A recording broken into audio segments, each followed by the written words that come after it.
Welcome back to The Wire, people. It is Wednesday, September 29th, and we are going to talk about everything that we've missed in the offseason here. We're going to talk about the Chiefs. They've had a crazy past couple of weeks. We're going to talk about the Bucks. We're going to talk about the Pittsburgh Steelers and so much more. The Wire Season 5 is starting right now.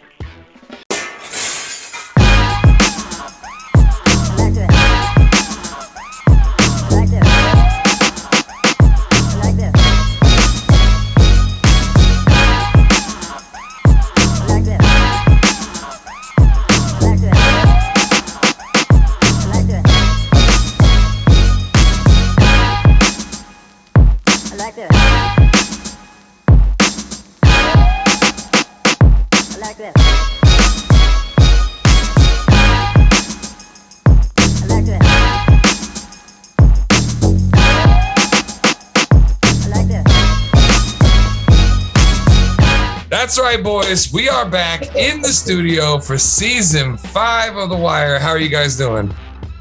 Good, man. Great. Ready to start. Good, man. Yeah, great, as man. you know. Ready to get it. Yeah. We got Sahe, we got Marvin, we got Richie. We are missing Trey and Tony Ray, but we know they'll be around in Season 5. Guys, let's dive on into it. It is football season. Folks, in the comments below, thank you for being with us, first of all. Thank you for checking out The Wire season after season. We're so excited that we're back that we just want to hop right in. But in the comments below, if you want to hear something other than NFL in these upcoming weeks, please let us know, because right now we are focused on the craziness that's going on in the football leagues. We're talking about professional, obviously. Let's get it started with the AFC champions, Kansas City Chiefs. They kicked off the season with a tight win over Cleveland. It was a heck of a game. We've already talked about that on The Wire. And then over our break, they lost a 1-point nail biter to the Baltimore Ravens. This week, they were certainly the favorite, in my opinion, and in many analysts' opinion, against the Los Angeles Chargers. And guys, I know that we said early on we didn't know if any team would go undefeated, but I don't think any of us could have foreseen Kansas City having a 1-2 start to their season. So I want to get things kicked off with Richie. There is a ton to unpack when we talk about the Kansas City Chiefs, but let's start with an overall Week 3 impression. Let's go around the horn and get a Week 3 impression of Kansas City and how they're looking so far. Okay, well, the first thing I'm going to say, because this happens too often in sports talk, is give credit where credit's due to the Chargers. I want to start off with that statement, because we're going to have another conversation in a little bit. I'm going to say the same thing. At the end of the day, when one team performs well, that needs to be acknowledged as well. The biggest thing I'm going to say to start off this conversation is what I said about the Golden State Warriors. Sometimes, you live and die by the sword. And for instance, they had a lot of fun during their prime years, and they do these behind the back passes. And for instance, in Game 7 in 2016, Curry threw a behind the back pass that famously went out of bounds, and Clay kind of did one of these. Patrick Mahomes did that, in this game we're referring to. He did a beautiful no-look pass, straight tipped off, boom, interception. And we applaud it and say it and marvel at when that happens, and it's going well. But we also have to admonish it when it's going poorly. So Patrick Mahomes threw 2 interceptions, and we talked about it. The same thing with Kyler Murray. And we talked about it with Patrick Mahomes, where they make these crazy running one side, throw it against their body, bullshit plays. And we say, that's Patrick Mahomes. That's what he does. And, and that's why we love him, and et cetera, et cetera. Well, this was an example of where when he's on, and when it's slightly off, it's slightly off. Now, I'm not blaming him solely, but at the end of the day, he's the man. He's the Mahomie, as we talk about. He's the guy. He's the best quarterback in the league, consensus league for most people, outside of Tom Brady, in my opinion. I'm sure Sahe's. Having said that, it's a lot of poor, sloppy, gunslinger, Brett Favre fun play that he's been doing his whole career, but doing successfully. But the bottom line is there have been in nail biters every single week in and week out. And we talked about it and gave them credit against Cleveland, that the good teams win the close games. Well, now we're seeing they're starting to lose them. Now, yes, they're 1-2. This is not, the end of the earth, but the bottom line is they need to clean up their play smart, go back to the basics, stop the craziness, and focus on what they need to do. Another thing to me was Travis Kelce. You know, he's kind of their free man that like makes these crazy plays, and he just does what he wants. They let him literally change his own routes when he thinks he's going to be open. And he had 7 receptions for 104 yards. He's a big move the chains guy for them. But like, to me, they needed him more. He's the best tight end in the league, in my opinion. And when you're the one guy who gets on your total offense that has the leeway and gets the privilege to adjust your route for your own sake, then you really have to be that game breaker. And he wasn't the game breaker this game, certainly. But kudos to Herbert. Marv got him. He'll talk about him, I'm sure, on fantasy. But nonetheless, Herbert, what a performance, man. What a beast. You know, I love Joe Burrow as a Bengals fan, but I'll tell you what, Herbert's kind of saying, you can talk about JB all you want, but I've been balling every single game. Yeah, that kid got hurt, but every single game, I'm looking like a top 10 quarterback right now. What a performance. And shout out to the Chargers for honestly like giving it to the Chiefs. The Chiefs have had tough games and they've been close, but if they're going to go back to what we expect them to be, they got to clean it up. You can't have 2 interceptions like this. And quite frankly, a pedestrian game, 260 yards. That is not what we expect out of Patrick Mahomes. Also, a couple of fumbles, I believe, if not 3. I think it was at least 2, maybe 3 total fumbles. So 5 turnovers, something to note. Sahe, you are next on my rotation here. Overall, 3rd week impression of Kansas. Yo, can you hear me?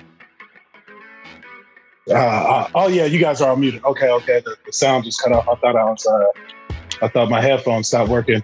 But the Kansas City Chiefs are what they are. They start slow in games. They don't play up to their potential every single time they're out. You'll hear a team say we got to play a full 4 quarters, and they don't always get that done. I kind of knew before the week that, especially the way they went out last game, that the Chargers, they have a chance to get them. And that's what they did late. I thought that Patrick Mahomes would do it one more time, but there just wasn't enough time left. It is very shocking to see them lose 2 in a row. I'm sure that's going to light a fire under them. They might go on a streak and win, who knows?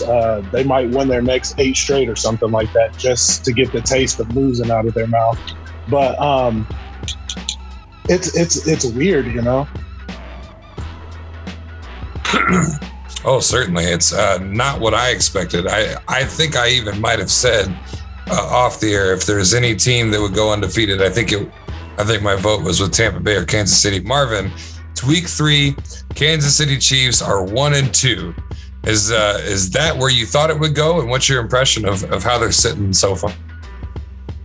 Well, I have 2 takes. My impression of the first couple of weeks of football has been the defense. The defense has given up a lot of points. And even though they have, one of the best offensive weapons in football in Travis Kelce and Tyreek Hill, that's not getting it done when your defense is giving up a lot of points. And one thing to highlight this game is that they gave up 3 receiving touchdowns. They gave in 3 receiving touchdowns, and it's how they gave up 3 receiving touchdowns. Keenan Allen was wide open. Mike Williams was wide open on the 2 touchdowns that he got, and pretty much was Austin Eckler. So, you got to give credit, like Richie said, where credit is due to the Chargers. Justin Herbert, we knew going into the season he would probably be an MVP caliber quarterback who's got just as many weapons as the Chiefs right now. Not a all-star, not a superstar tight end, but they've got, a great receiving core. So I think with the Chiefs right now, they don't have to panic, but they really gotta go week to week and really make adjustments to the defense. Andy Reid's got to take a look at that because the AFC West is getting really competitive. You got the Raiders that are contending right now. You got the Chargers that are up there. So they're not, the Chiefs right now aren't striking fear in opponents. That's what it seems like. And that's, from my impression, they're not scaring teams right now. And teams are exploiting their holes. And I think that, the Chiefs got to make the necessary adjustments to balance their offensive attack. Their defense is giving up a lot of points. You're asking Pat Mahomes to be, you're asking him to put up video game numbers, and it's impossible when a defense is giving up video game points. So they don't need to hit the panic button, but the defense needs to get better if they want to get out of the AFC West. That seems so competitive right now.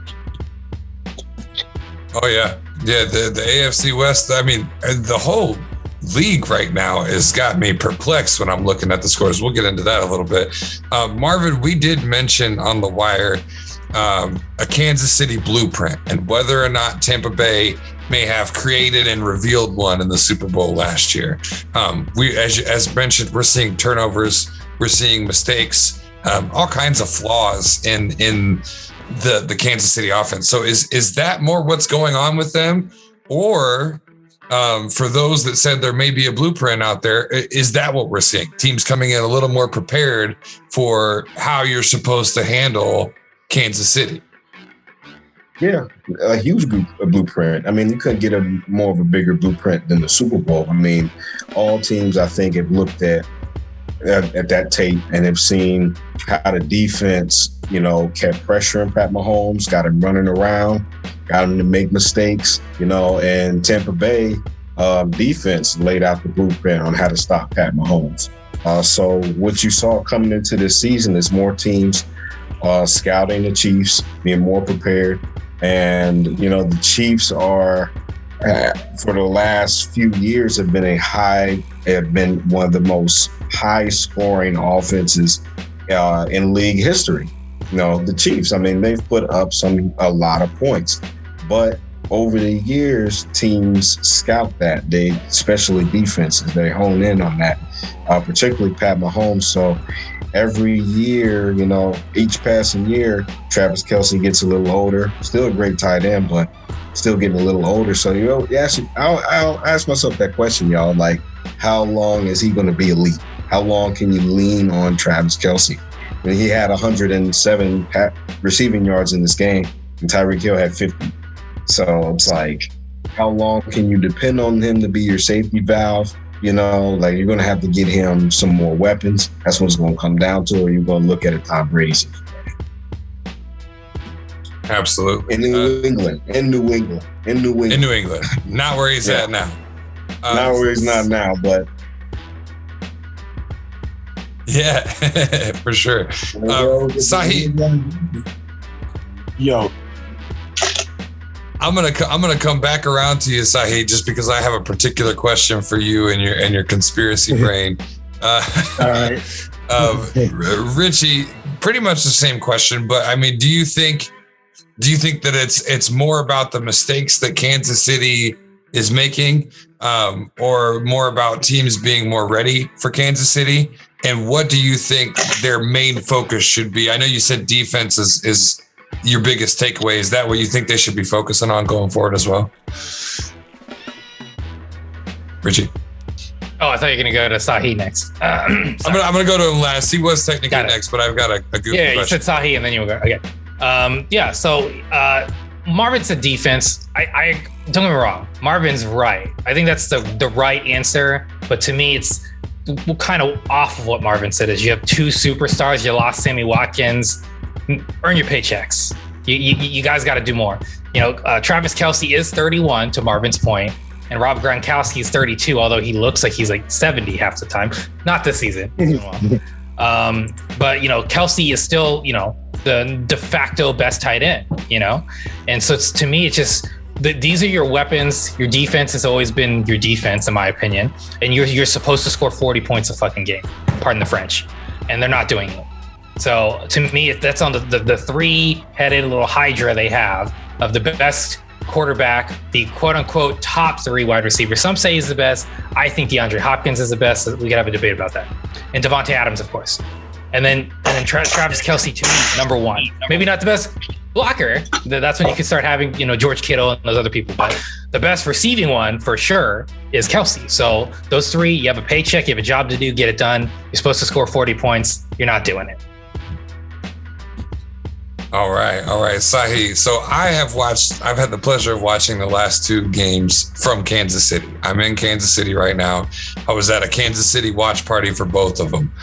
This is superstition land. Maybe I'm just not as big of a fan of the Steelers as some of these other fans are of their teams. But I mean, there's people showing up. They got to wear their jersey. They got to miss. Some people have to miss kickoff. Kids can't come into the room until after halftime. So there's a lot. There's a lot going on when it comes to making sure that the Chiefs win. Something that I heard amongst Kansas City fans here in Kansas City is that they always get calls like penalties that are AKA bullshit when it counts the most. Have you picked up on any of that watching this first 3 weeks? Are these games getting taken from the Chiefs? I mean, I know you're big into the conspiracy, so if anyone's gonna know, I thought you might. No, I don't see them being taken from the Chiefs, if that's the word going around town, that it's a conspiracy to hold the Chiefs down. I think it's a little bit of that, you know what I'm saying, Super Bowl hangovers, you know what I'm saying, getting whooped so bad they lost their identity. You know what I'm saying? When you get beat by the Buccaneers like that, you kind of, this is what, you know what I'm saying, we do in the primetime games. We put that beat down on them. Now they don't know really who they are. They're losing games left and right.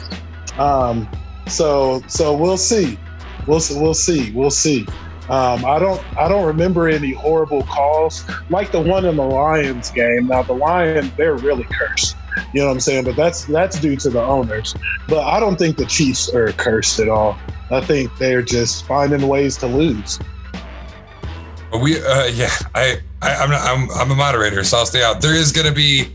Make sure you check the comments, Sahe, because there will be one Wire fan coming for you. Wait, side note.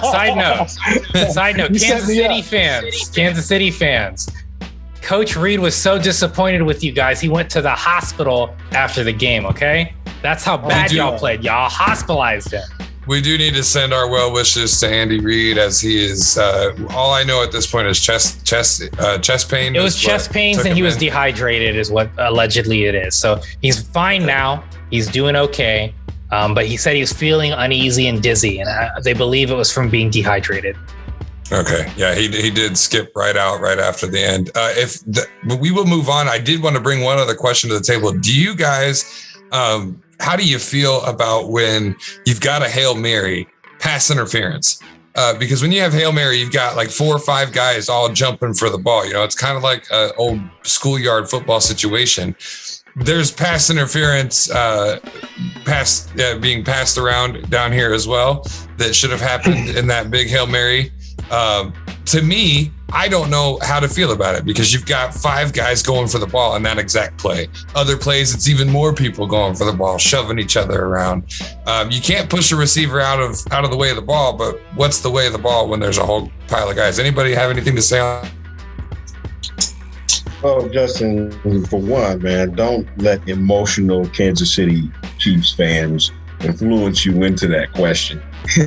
Because there was no pass interference on that Hail Mary call. I mean, this happens all the time. Everyone knows at the end of the game, if there's a Hail Mary, the game is not going to end on a flag. Like, the game is not going to end like that. You're not going to put the team in a position unless it's it's really blatant, like when you see a player like grab someone. If it's egregious, yes. Yeah, if it's egregious or something, grab someone's face mask, or I don't know, just like clipping from the back or something. Something really eye-opening. But other than that, it's a jump ball, just like it is in basketball. Anybody's game at that point. So I have 10 seconds. 10 seconds. DeAndre Hopkins, Arizona last year. Enough said. That's how you get it done. All right. He did win the game off a Hail Mary, off 3 defenders by himself, like a man. Right. And if he's the best wide receiver in football, allegedly, then it's not our fault. He's 5'8" and he's a midget and he can't catch the ball. It is what it is. Like, they have short guys. They need to get a bigger dude. Case closed. 6'4". Every team needs a 6'4" wide receiver. It's that simple. That's what they're for. That Hail Mary. They're like a 45-inch vertical. And a 45-inch vertical.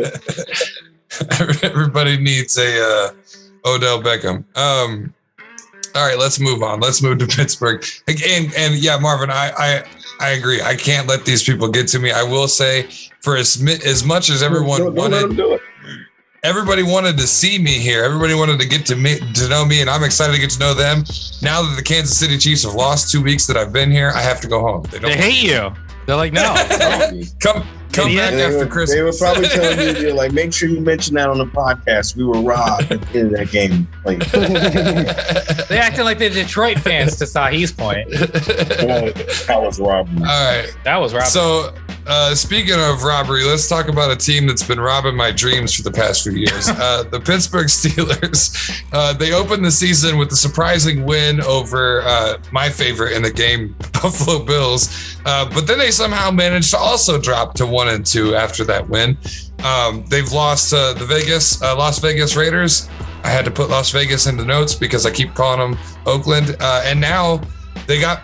Yeah, I'm not gonna sugarcoat it. They got whomped by Cincinnati. So we are where we're at, Richie. What is the secret to this continued disappointment coming out of Pittsburgh? Is it? They've got a what some believe veteran, future Hall of Famer quarterback. They've got workable weapons. They've got a solid defense, as we've said on the wire. A Super Bowl champion coach. Where's the cracks? It's real simple. And first thing, like I said on the previous segment, give kudos to the Cincinnati Bengals. They just beat down Pittsburgh, and Pittsburgh quit. It's really that simple. In the fourth quarter, their offense quit. Now, what's the issue with Pittsburgh? There's a couple things. One is the veteran Hall of Fame quarterback that everyone keeps referring to. I had a conversation with Justin off air, but the reality is this, is that they chose to stick to their allegiance with him, to let him go one more time. And now they can't let Old Yeller out to the pasture. They have to let him play out. If you bench him like you did with Eli Manning, the fans, even though they're Pittsburgh Steelers fans, won't be happy with that decision at the end of the day. Because again, if you're already 2-5 or something like that, like everyone says, that's when you throw Haskins in. No, that's when you don't throw him in. Because at that point, this is Ben's final season. Let him ride it out. The only time you start throwing Dwayne in is if you're competitive and you're recognizing that Ben's not going to get it cut. That's when you do it. But if you're not making the playoffs, you don't bench the man. That's pointless. You don't bench him to see what Dwayne. Because here's the bottom line.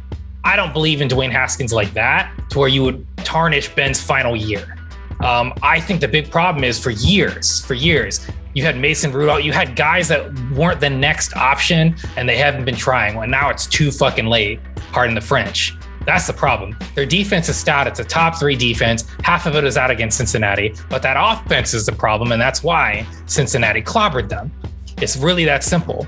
When you look at Pittsburgh and you look at Cincinnati, they're virtually the same team, except the difference on offense. The difference is all their young guys are playing well and Pittsburgh's are not. It's that simple, right? They're all young 20 plus guys. You have the same thing. You got T. Higgins, who's a 6'4" guy. You got Chase Claypool. You have these big, tall, fast dudes. You have your possession guys. Very similar concepts. And the difference is you got a stud in Joe Burrow and you got a 38 or 39-year-old dinosaur that just shouldn't be on the field, quite frankly, on offense. And then you got Mixon and you got Najee Harris. Similar concepts, the quarterback's the difference offensively. That's what that comes down to. There's a bunch of things Marvin will probably say as well, but the problem with Pittsburgh is 1, Ben, but 2, I don't believe Mike Tomlin controls his locker room well, personally. I don't want to get into too much. He's an amazing coach, but offensively, they've had weapons year in and year out. Yet, and you can blame it all on Ben, but it's not just on Ben. Ben had 21 disruptions and interrupts. Najee Harris missed 8 blocking assignments. Yes, he's a rookie, but the point is, if you feel he's your starter, he has to be able to help your dinosaur that I'm referring to. And if he's not making blocks like that, it's game over. It doesn't, this is the Bengals. And I'm not saying, anything about them other than the fact that Pittsburgh should beat the Bengals in theory historically. So the fact that they can't beat the Bengals and they get clobbered and they give up and they drop 3 passes consecutively to close out the game, that's the problem. Lack of focus, lack of skill, and lack of coaching. That's on coaching. I don't care half their defense out. I don't care that Ben Roethlisberger is old as dirt. The bottom line is your wide receiver should not be dropped. I don't really blame Najee. He probably just gave up. But you don't drop 3 passes to end the fucking game. That's just quitting. And that's on Mike Tomlin. That is not on anyone else. Yes, they quit as a team, but that's my point. Coach Tomlin has had so many years with a fantastic football team that always just underachieves. On paper, they're always top 5 on both sides of the field, and yet they never, ever get anywhere. And like when you talk about Pittsburgh, I'll say it this simple. We always talk about they have the most championships, this, that, and the other, but it reminds me of Notre Dame and the infamy of Notre Dame. Oh, they're all-time winning this, that, and the other. But what have they done lately? And that's how I feel about Pittsburgh. They're always top 5 on both sides of the field, yet they're not winning. And yes, Mike Tomlin has never even had a losing season. But at this point, they need to make some changes. Not Mike Tomlin, but they need to make some changes. And Mike needs to have that opportunity with these changes and with the quarterback and show us that it's Pittsburgh time. Because quite frankly, to me, it hasn't been Pittsburgh time for a long time. And not that I'm sad to see that, but realistically, they're a better team than their performances. Absolutely. And they're fraudulent 11-0 last year. And they're very fraudulent. Marvin has been chomping at the bit in the pre-show discussion, in the chat, in the notes, and even in the pre-show discussion today, right before we recorded. Marvin, they've got Ben Roethlisberger still, that you have argued is still a plus to the roster. They've got workable weapons that you've spoke about on the show before. They've got the steel curtain, which you talked about this season. And they've got Mike Tomlin. What's the secret? Why is Pittsburgh so bad? Well, the reason why they're bad is, because the front office and Mike Tomlin. Mike Tomlin's resume is great. I'm not taking away from him as a head coach in this league. He's won a Super Bowl. Hats off to him. He's never had a losing season. But this could be the first year where he's looking at a losing season, and not because of really his personnel minus the offensive line, but because of his, I would say, lack of, doesn't have any more fire left to be head coach of the Pittsburgh Steelers anymore. Being a head coach this long, this long a tenured as a coach and having Big Ben, and you have no succession plan at all. Like, you have no future. You had no one that you can groom behind Big Ben going into next season. So even if you do have a losing season, like Richie was saying, you got to let the guy ride it out. You can't you only put in Dwayne Haskins or Mason Rudolph if Ben has an injury or throws 3-4 picks, which could happen. But when you look at what the Steelers did when you look at the draft, when you look at how they got Najee Harris, they asked him to be the workhorse running back. But you don't have an offensive line. You got 4 guys on the offensive line that are new offensive tackles, and really don't have the blocking ability to create holes for Najee Harris. So you're asking the guy to pass block. You're asking him to do more than what he's supposed to. So he's not even your workhorse running back. Now he's a receiver. So, the Pittsburgh Steelers, on defense, they got some injuries right now. They got some injuries on offensive side of the ball. The number 1 receiver, Deontay Johnson, is out because of Mike Tomlin, y'all. And this is why I said off the air I was calling for his job.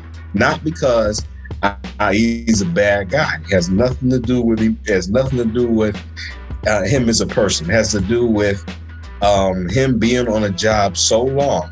And, he's just gone autopilot. Last week, Justin, Richie, Sahe, that was an autopilot move. They were down 9 points. 9. It's an irrelevant play at the end of the game. You have an injury-prone receiver in Deontay Johnson. He's your best receiver, but you have an injury-prone receiver in Deontay Johnson. He's got durability issues. You get him the ball. He gets hurt on the last play of the game, and Mike Tomlin, instead of checking on Deontay Johnson, goes in the middle of the field to shake hands. That to me told me that he checked out of officially coaching the Pittsburgh Steelers. And so on the wire tonight, y'all, I'm sorry to be this dramatic, but I'm calling for Mike Tomlin's job. If anyone out there, including Patreon, disagrees with me, anyone watching The Wire disagrees with me, I don't care. The man has done a great job over the course of his career. It's time to give him his papers, and it's time to go. You know, I just think that another team perhaps can benefit, or he can benefit off him getting some energy back, because this team has sucked all the life out of Mike Tomlin. He looks tired and energy, man.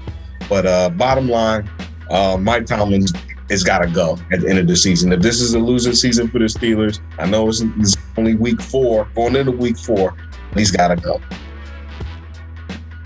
Man, I don't know where Pittsburgh's going to find another coach that can make an angry face, because we went from Coward to Tomlin. They both have that scary dad face that I'm scared of. Sahe, a lot said right there. Marvin is calling for Tomlin's job. But as I mentioned, we got the Pittsburgh Steelers.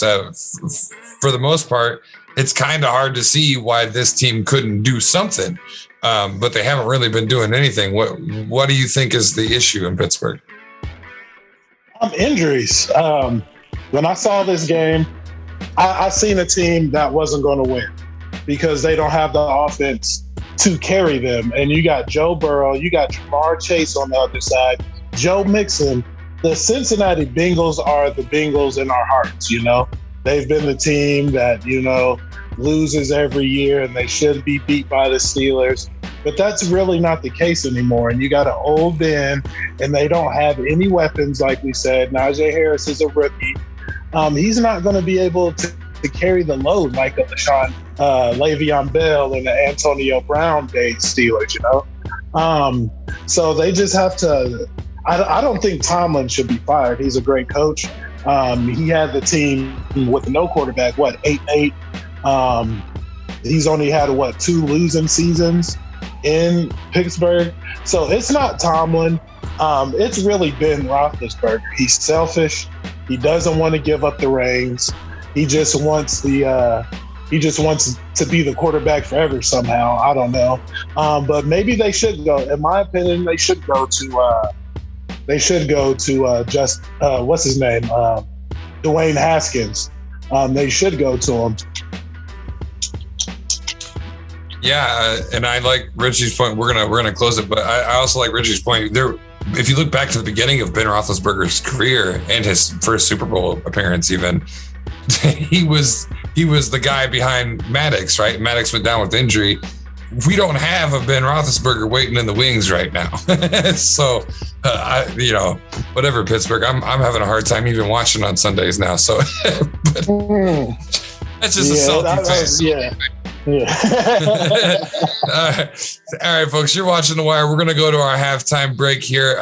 Make sure that while you're watching us on YouTube and Facebook that you go over and check out our audio podcast. We know a lot of you are listening in on audio. We've got an all-new Facebook. We got an all-new YouTube. We got an all-new Spotify. Everything. Just search quotations around it, The Wire Sports Podcast. You'll find us. Our Patreon link is in the bio. If you join there and become a patron at any level, you get behind the scenes footage, you'll get bonus episodes, and also the opportunity to come on the show and chop it up about sports with us. When we come back, we got to talk about Tampa Bay before we go into the score rundown and recap our fantasy. So don't go anywhere. You're watching The Wire, listening and watching The Wire. I'm resting. We're just coming back. It's a sad day. Sahe, what you playing, bro? What's going on, everybody? It's Justo from the H2G podcast. I'm tuning in real quick just to let you know that we've been listening to you and listening to ourselves, and we know that you want us to go back to our roots. So we're excited to announce that the H2G podcast season 7 will be taking it back to our roots. We're going to be talking about topics that we are passionate about, that we know you're passionate about, and we're going to try to make some waves. So tune in this Friday and every Friday at 7 p.m. Eastern Standard Time to the H2G podcast. Don't miss it. Welcome back to The Wire. Man, we have Mike Tomlin's job's been called for. We've called out the Kansas City Chiefs fans. We've had a day here on The Wire. Welcome back to The Wire. It's season 5. Let's dive into the Super Bowl champions, because as I mentioned earlier, We all called it. We didn't think there'd be any undefeated teams, and some of the picks to be undefeated teams are gone now, including the Buccaneers. But let's discuss the Buccaneers and the Rams. They played this past weekend, and it was a whopper of a game. The Rams did beat the Super Bowl champions 34-24. There is a lot to take away from the game. So I just want you guys to kind of give me your individualized breakdowns. Sahe, you're a resident Buccaneers fan. I think it's only fair to start with you, my friend. Can you break down this matchup between the Bucs and the Rams for me? It was a tough game. Our offense was slow to get started. We had 3 possessions, 3 punts. So it wasn't very good to start the game. So our defense played good early. We forced a couple of 3-and-outs. We had them on the ropes a little bit, but we just couldn't get it quite together on offense in time to really keep up in the game. In a game like this, we had a lot of defensive backs out. Our starting corner, Sean Murphy Bunting was out. Jamel Dean went out in the first quarter of the game.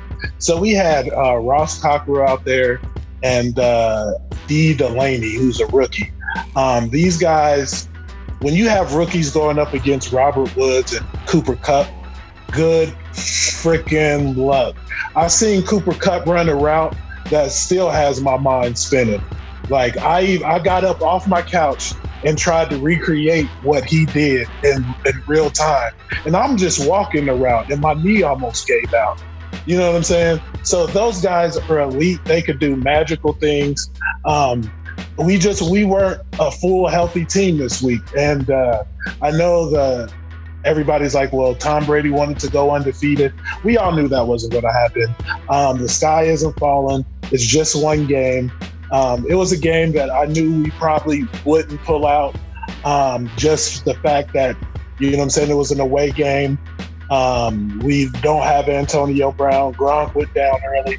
I know it seems like a lot of excuses, but that's just how the game rolls. And Los Angeles, they're a team to be feared this year. The Buccaneers are definitely going to see them in the playoffs. You can punch that ticket right now. Marvin, I'm going to save you for last on this one because I think you'll be a fair middle ground. And Sahe, thank you for your point, obviously. Richie, we know you're excited about the Rams coming into the season. You've seen 3 weeks of football, and then they take out the Super Bowl champions. Can you break down this game for me? Yeah. Well, from my perspective, and yes, I'm a Rams fan. Technically, I'm a Bengals fan. Let me clarify first. But I do not get to watch them in California anymore. So I had to find a new team to root for in addition to watching the clips of my team. And that team is the Rams since I moved here 6 years ago. I've been watching the Rams week in and week out. And I love defense. We talk about Pittsburgh. That's the Rams. That's their defense. And their defense was stout. Don't get me wrong, Tom Brady still threw for 400 yards, but they didn't do it in the way that Bruce Arians and Tampa really want, which is those deep threat balls. And to me, the game breaker was like where the game really changes. They're only up 7, the Rams, and it was 3rd and 10. And if Tampa could have gotten him off the field, it would have been great. But Deshaun Jackson looked 24 instead of 34 on the play. And he got a 74-yard touchdown, I think, 75-yard, like this really insane bomb. Matt Stafford's playing his lights out. Now, again, does that mean much right now? Not necessarily, but, I will say this. They gave up the farm for him, so he better be playing like this, and he is right now. And will he continue to play like this? I'm sure Rams fans will hope so.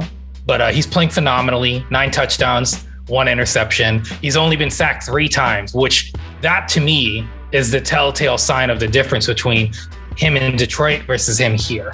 Because Marvin's whole point was always, you know what, Richie, he's had weapons. And it's true, he has had some weapons, but he's not getting hit. And you're seeing the difference with him having a line. If you're a Rams fan, though, you're still not thrilled in the sense of they don't have a balanced offense. It's very Tampa Bay-esque. Their running game is not what I would call stout. I think they had 64 yards. They're not a running team. So this is the type of team where if you can really block out, now, as to Sahe's point, Cooper Kupp's kind of unstoppable right now. But if you can kind of slow down their offense in the passing game, because let's not kid ourselves, Deshaun Jackson had 1 good game. Nobody's saying that D-Jack is bad, but he had a great game. And he tried his darndest to get Deshaun Jackson involved, because the 2 previous weeks he hasn't been, and he did, and he very well did. So this is going to be that story, because we already know, to Sahe's point, what Cooper Kupp's capable of, and Robert Woods, and even Van Jefferson. But if Deshaun Jackson can have those types of performances, then this team is very scary just because of their defense alone. But what I'll say is this, is Tampa Bay, it's not like they barely lost, what else is there to say?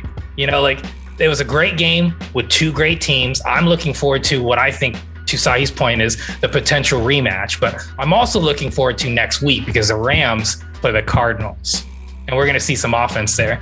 Now, even though the Rams have a good defense, I don't know, Kyler Murray's looked unstoppable. So from my perspective of this game, it was still a solid game. It was not like it was a blowout. In fact, into the second half, like I said, there was only a 7-point swing until Deshaun hit that open.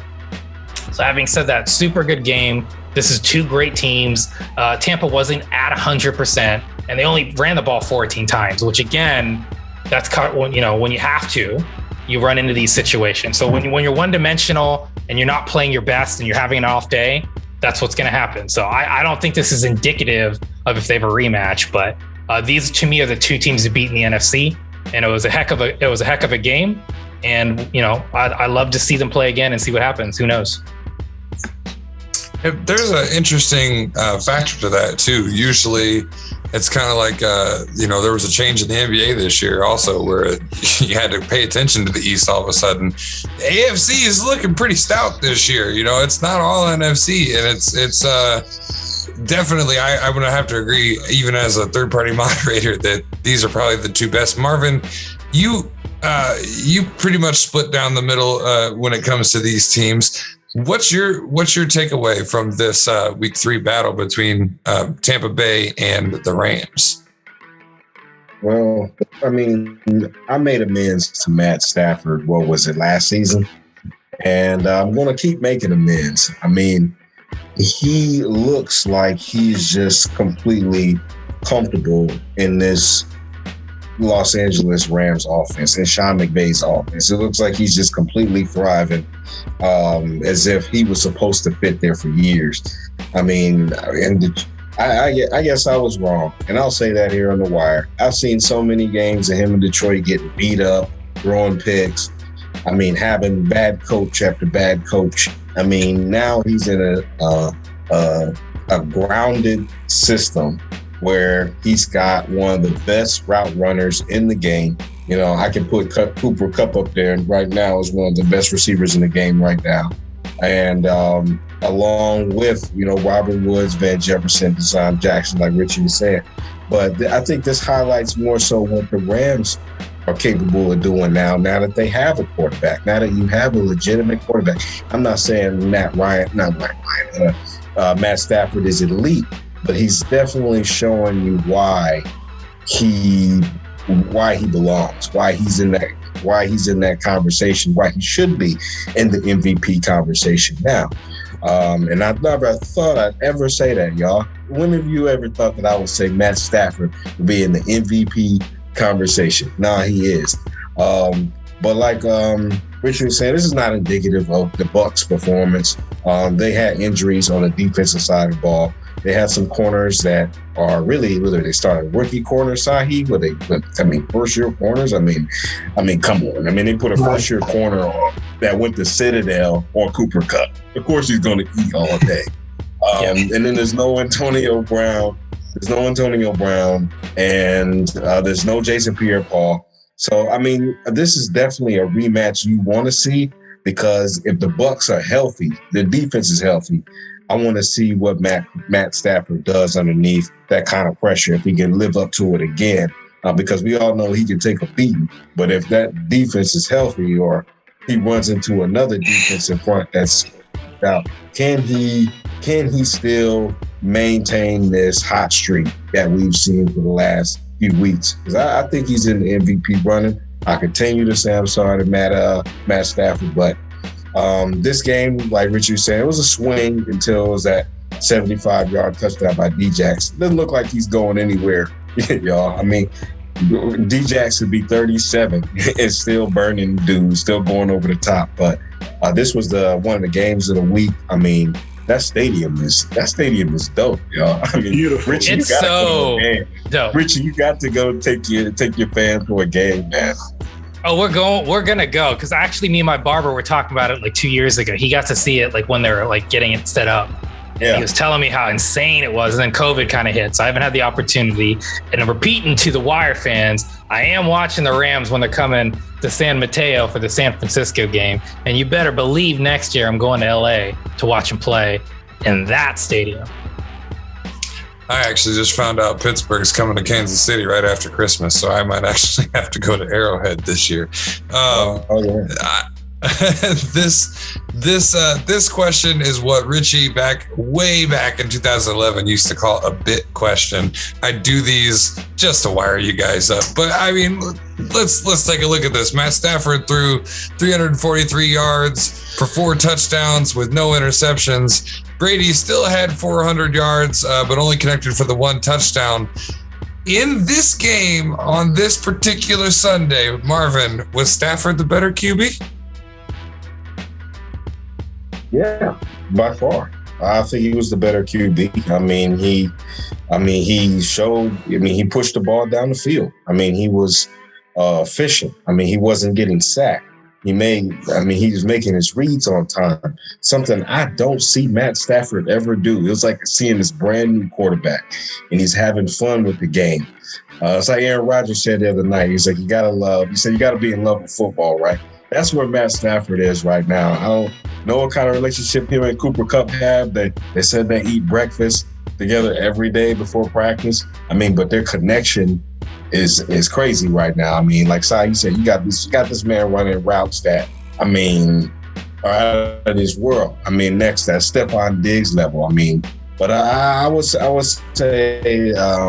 he had the edge this week over Tom. I mean, Tom knew he wasn't going undefeated. That wasn't gonna happen. Richie, I'm gonna let the steam keep building up over in Dayton, Ohio. Richie, on Sunday, was Stafford the better man? This is a painful thing to even have this conversation. You know, when Tom Brady's best option is Giovanni Bernard, is it really fair to compare their performances? But having said that, I'm just gonna have to go with, from a game plan perspective, I'm with Marvin. Matthew Stafford did not throw for as many yards, and let's not forget, Tom Brady ran a touchdown in there. Let's not forget that Tom Brady ran a touchdown. I think the big thing why I'll say Stafford for the game, only the game, is because he was able, to Marvin's point, really pressure the deep ball. And maybe that has more to do with the Rams defense. Maybe that has to do with not having Antonio Brown again injured. It's like really hard to have these fair, legitimate discussions, but the bottom line is Tom Brady had to kind of dink and duck his way to 400 yards, and he still did it efficiently. I'm not saying he didn't. 68% completion rate. Stafford was 70. So you're talking virtually the same. It's just a matter of volume and distance. So to me, Stafford was able to, blow the top up, 2 more times. And I think that makes the difference. It's not about touchdowns per se, but it's about really getting that, breaking that lead and not giving Tom Brady the chance. So yeah, we'll say for this one game and this one game only, Matthew Stafford played better than Tom Brady. Trey is out there in Vegas watching The Wire right now, knocking over end tables and pushing stuff off the shelf. No Brady slander. Sahe, for this game, which quarterback do you think is the better man? And I know you'll call it down the middle. Yeah. I'm gonna give it to you straight, just how it is. You know what I'm saying? No bias with me. But obviously, Tom Brady is the better man out there on the field. The Rams, they had the better team. You know what I'm saying? They had the better team that day. Our defense was lacking. We didn't have our best receiver out there, Antonio Brown, you know what I'm saying, out there receiving passes. So we Matt Stafford, he did his thing though. You can't, you know what I'm saying? You can't hate on him. He did what he had to do. It was easy for him. So, I mean, but he still wasn't the better quarterback. Come on now. Tom Brady, he even threw for more yards. All right. You know what I'm saying? And he ran one in. And he ran one in. So, you know what I'm saying? That's my quarterback. Oh man, I'm laughing too hard. I can't even get my mute button off. Okay. So we're retiring an old format because, just for time's sake. How we're going to do this now, we're going to do kind of a rundown of the games we haven't talked about. I'm just going to name off some games with the score. And if you have something to say about it, just simply raise your hand and we can pop over to you. If it's everybody, it's everybody. And if we get through them all, we get through them all. So give me just a second here. Let's first look at big game going on right now. We're not going to talk about, but the big game of epic proportions in the NFC East. Dallas, who almost knocked off Tampa Bay, is tied with Philadelphia as we're recording. We got the Broncos. They beat the Jets 26-0. Anybody got anything for that game? Yeah, here's a stat for you. Zach Wilson has either had to pass the ball or gotten pressured or sacked. He has 1.7 seconds per snap to make a decision. Justin Fields, be thankful. Even though you're in Chicago, you're not dealing with that. 1.7 seconds. Yeah, and one bit of advice for you guys in your pick'em leagues. You can only pick one team a week. So if you just pick whoever's playing the Jets, I think you'll be all right. Yeah. They're trending in the direction they were last year of not winning any games. Yeah. And I mean, they so-called themselves rebuilding the team around a rookie BYU quarterback, Zach Wilson. I don't know, if he's not your guy, then what else do you rebuild around? Absolutely. All right. So next up, we've got a pretty close game in the Packers and the 49ers. And the Packers came out on top 30-28. Anybody got anything there for Aaron Rodgers, Packers, 49ers? Honestly, I have something to say. I'm shocked it was even that close. Green Bay had such a lead, and San Francisco's been a gaming team. Every week they've been either winning, like coming back, almost letting the game go. Everything has been close to the wire. And honestly, Green Bay had to come from behind after leading by like 21 points. So for San Francisco to be missing 3 defensive players, 2 wide receivers, and their backup running back, good on them, but good one by Green Bay. And all I can say is, you got one of the best kickers in Mason Crosby, super clutch, but I'm sure we're going to be talking about another kicker in a second. Panthers did beat the Texans 24-9. Anybody? Sam Darnold, new start. Yeah. True. I mean, Christian McCaffrey went down. I mean, he still got the job done. That's impressive. Sam Darnold, 300 yards, man. He leaves the Jets, and look at that. Magic happens. Go figure. Yeah, maybe we should just get rid of the Jets as an organization. The Cardinals... The Cardinals, we're calling for Mike Tomlin's job, calling for Matt Nagy's job, and we're calling for the release of the NFL, the New York Jets from the NFL. Cardinals beat the Jags 31-19. I mean, there's nothing here to say. All I'll say is I'm disappointed in Arizona. Marvin, go ahead. No, go ahead. I got something for Urban Meyer. All right. All I was going to say is I'm disappointed in Arizona. I wanted Chandler Jones to get like 5 sacks in this game, man. I want this dude to smash the sack record like we were talking about a couple weeks ago. And it's disappointing that this young rookie, Trevor Lawrence, and this terrible Jacksonville team, and they were only able to get, I think it was 1 total sack from that defense that was leading the league in sacks before this game. Very disappointed in that. And Marvin, you had something for Urban Meyer? Yeah, Urban Meyer needs to go accept that job at USC because he does not know what he's doing. He is not an NFL coach.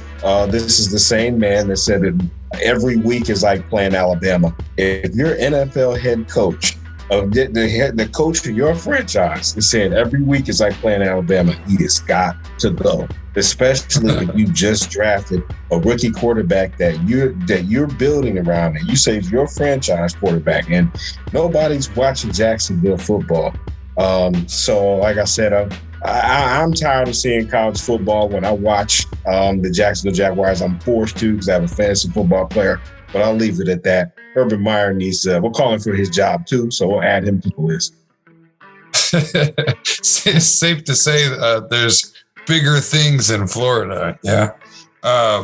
Justin Fields and the Bears got beat pretty bad by Cleveland, 26-6. That surprise anybody? That surprised the heck out of me. I just want to say, when I was watching that game, it looked like the coach for the Chicago Bears is throwing that game on purpose. Like, what are you doing? He's trying to make Justin Fields look bad. You know what I'm saying? Because he already said that he wanted Andy Dalton to be the starter.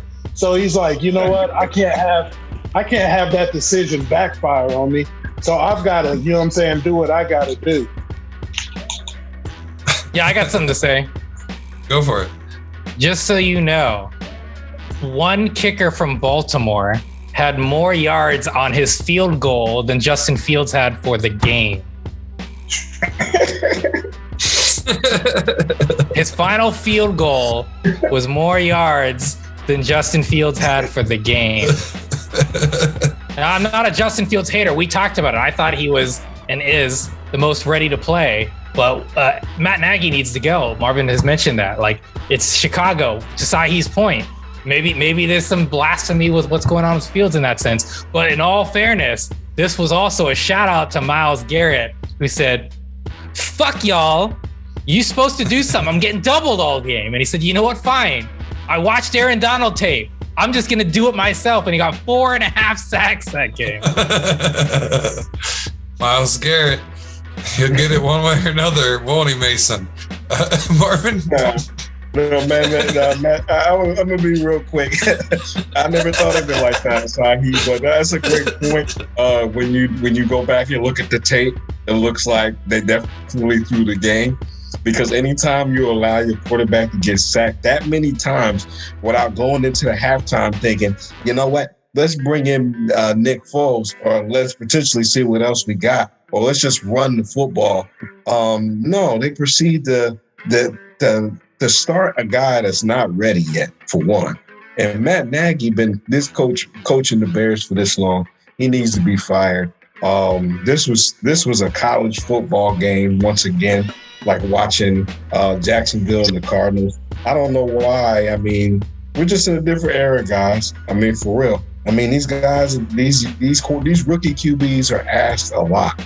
And not everybody can be Kyler Murray or Lamar Jackson, you know, or Herbert.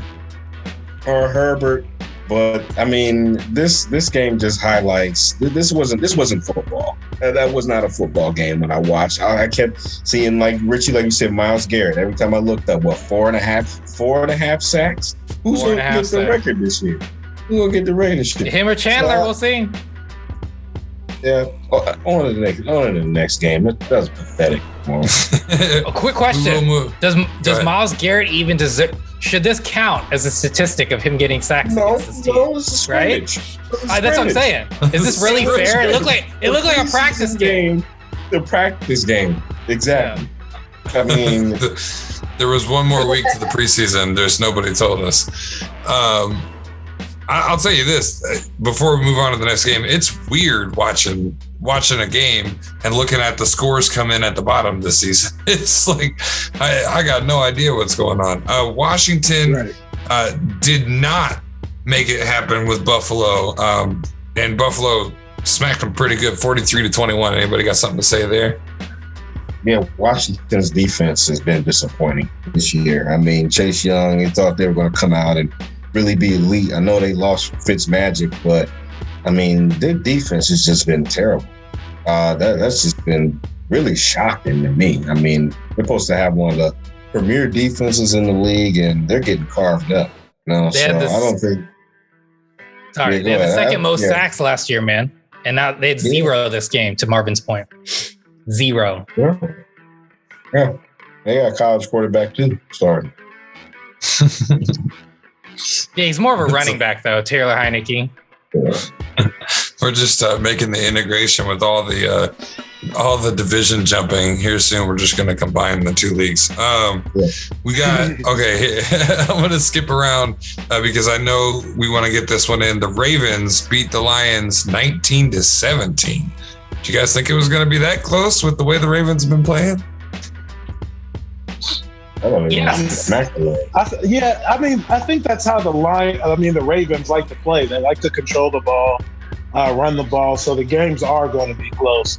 And if they could, the good teams always win the close games. So I think they feel pretty good about themselves being able to pull that one out, even though they didn't want it to be that kind of a close one where they're pulling it out at the end of the game. But I'm sure they would have rather do it defensively, but that's how the Ravens play. Yeah, I was going to say, I expected it to be close. Oh, Marv, go ahead. They're getting by on miracle football, Richie. I mean, they last week against the Chiefs, that was a miracle game. Really, they eked that game out, and this one was a miracle game. I mean, 66 yards. Rich, you said it's more than Justin Fields had in net passing. I mean, it's unbelievable. I'm gonna end it with this. It's got to be awful to be a Detroit Lions fan. I mean, really, what are you thinking when you're leaving that game yesterday? Like, as a fan, like, do you really think like I'm gonna show up next week? I might not. I might like that ended our season already on a field goal. Yeah, no. Detroit, like, this is what they do. They're close in every game for the most part. And they just lose it like late, or they're coming back and they just lose steam. Like, it's the Detroit curse. Ultimately, the problem with this team is they're relying on DeAndre Swift, who's one of their running backs, to be their main receiver. They had, like, we talk about no weapons. Like, this is exactly why Matt Stafford wanted to leave. When your backup running back is your primary receiver and your main running back now, you're in trouble. I feel bad for Jared Goff. Everyone was shit talking him leaving LA. And as Marvin mentioned, and like, everyone is in love when Matt Stafford came, and McVay's talking all this stuff, and Jalen Ramsey, and everyone's talking this stuff. And poor Jared Goff here is just like, I just want to play football and do a good job. And here he comes in Detroit, trying, gaming, and then this is what he's got to deal with. The best player he's got is a backup running back. And then he loses to a 66-yard field goal from the, I never thought I'd see the day. Let's not forget the penalty. The penalty. It shouldn't even happen. As to Sahe's point, all you Kansas City whiners, go watch that. That field goal shouldn't even been a thing. But I'll tell you what, it wouldn't have mattered because it's the Detroit curse. Well, what happened is Justin Tucker would have kicked a 72-yard field goal and it would have went in. It would have made a difference. Because this is what happens to Detroit. Justin Tucker is the GOAT. Like, we talk about like Tom Brady being the GOAT quarterback. Like, Justin Tucker is that of fucking kickers. It's not even close. Oh, you heard me. GOAT alert.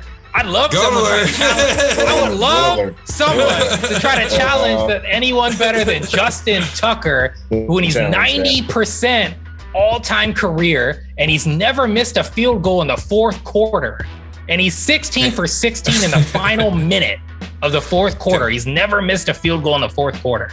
Good luck. Can anybody for next week? Good luck. Yeah. You got somebody for You gonna go with Vinatieri? You gonna go with Vinatieri? Oh, let's go. We got a GOAT alert for next week. You knew I was gonna go there too. He's got the rings. Let's go there. All right, we're winding down. There's one game I want to throw in there. We'll get the rest of the scores. Well, I can probably read it. We had the Raiders beat the Dolphins 31-28. We said the Broncos, who am I missing? Giants lost to the Falcons 17-14. Patriots lost to the Saints 28-13. The Titans beat the Colts 25-16. But the game I want to toss around the horn, I'm sure you guys have something to say. Vikings beat the Seahawks 30-17. Do we got anything to that before we go home? I don't want to talk about that game. That's all I got. Russ is letting whatever in the kitchen burn. Yeah. I'll put the emotion to the side for a second, because we're Richie and I, Patreon folks out there, we're Dalvin Cook owners. So I know exactly how it felt. Wait. We have Dalvin Cook on our fantasy football team, to clarify that phrase. Yes. We're not Dalvin Cook. We don't own him per se. We're in our fantasy managers. Own him. Just to clarify. Thank you for the clarification, Richie. That's what we needed. But anyhow, they didn't have Dalvin Cook, but Alexander Madison was the next guy up. Which was surprising because going into this game, they said that Seattle's rush defense can't stop a nosebleed. I don't really think that was going to be possible since you don't have Dalvin Cook, but you have Alexander Madison, who went off on Seahawks, proving everybody right. Seahawks are heading in the wrong direction. Seems this is what they always do. They start out hot, and then they just die off. And I think it's about time that we shine the scope on Pete Carroll. What is going on?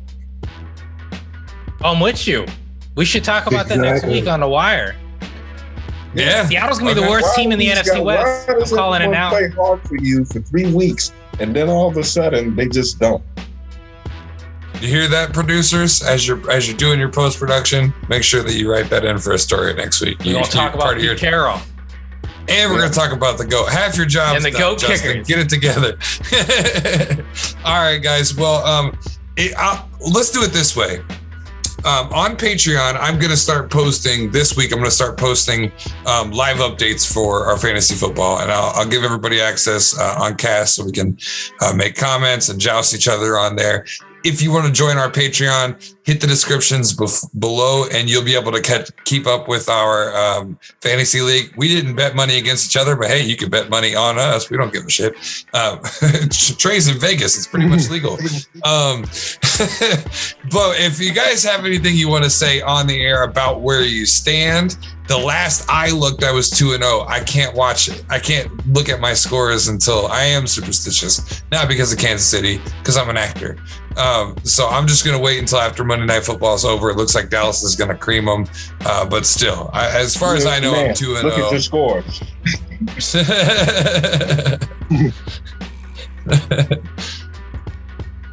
I have no idea where I'm at right now. I'm 1-2. Okay. And I deservedly lost this week. Deservedly. I had 3 players who were out. I was not able to wake up in time and cook breakfast quick enough because, again, game time is 10 a.m. my time. So I was cooking for a 7-year-old when all of those players apparently mysteriously went out. Now, Dalvin Cook I had known about, but I would have been screwed anyway because James Robinson is my only other running back. So I still would have been short on it because I have Antonio Brown, T. Higgins, James Robinson, Dalvin Cook. I would have, no matter what, had a goose egg there, which just goes to show I gotta make a trade for a running back. I talked to Marvin. My only weakness is I'm short on running backs right now, and I have a horrible week 9 coming up. I already see it coming. That's another L. So I already guaranteed have 3 losses. So it is what it is.